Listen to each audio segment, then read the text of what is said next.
Halo teman-teman, ini adalah tanaman cabai sederhana yang saya buat di atas rumah ya.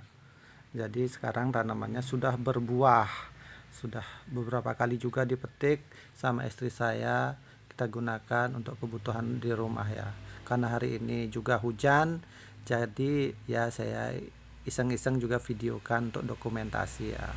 Jadi tanaman cabai ini saya buat sederhana, di mana saya menggunakan polybag karena tidak ada tanah ya teman-teman ya, tidak punya lahan untuk pertanian. Saya menggunakan polybag sebagai tanaman, dan di bawahnya saya menggunakan botol, ada dari botol air mineral, ada juga saya menggunakan ember untuk untuk air daripada vertigasinya ya, pada tanaman ini, supaya tanaman ini kebutuhan airnya tercukupi karena tidak ada aliran air sawah, air sungai ya teman-teman, karena ini di atas loteng itu.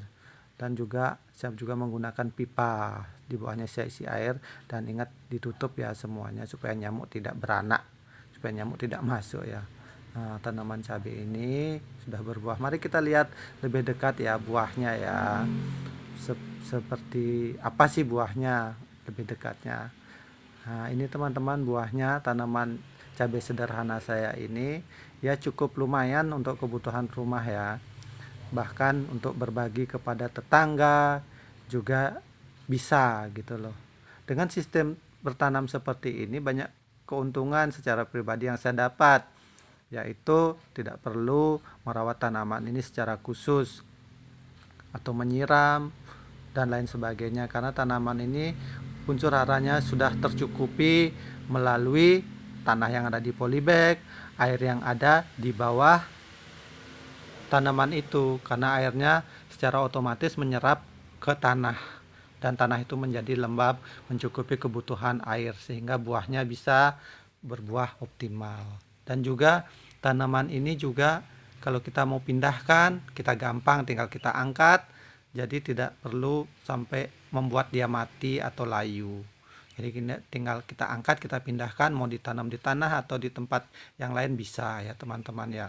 Juga tanaman ini juga bisa kita berbagi, jika kita mau memberi teman-teman kita tanaman ini, kita juga bisa, tinggal kita angkat. Kalau kita mau jual tanamannya bisa kita angkat, kalau kita mau jual buahnya tinggal kita petik ya teman-teman. Jadi itu manfaat yang sudah saya dapat daripada tanaman sederhana ini. Jadi jika teman-teman di rumah ingin bercocok tanam seperti ini atau tidak punya lahan, bisa ikuti cara ini. Menurut saya tidak perlu repot, tidak perlu kotor-kotor juga, dan tidak perlu berpanas-panasan untuk memiliki tanaman ya teman-teman. Jadi demikian yang dapat saya bagikan ke teman-teman ya. Nanti mungkin minggu depan saya juga akan menanam kangkung menggunakan sistem ini ya, menggunakan ember bekas, menggunakan juga barang-barang bekas ya. Karena apa? Karena mengurangi juga sampah plastik yang berada di lingkungan kita. Jadi kita manfaatkan ya. Dadah teman-teman. Sampai ketemu di video saya selanjutnya. Dadah.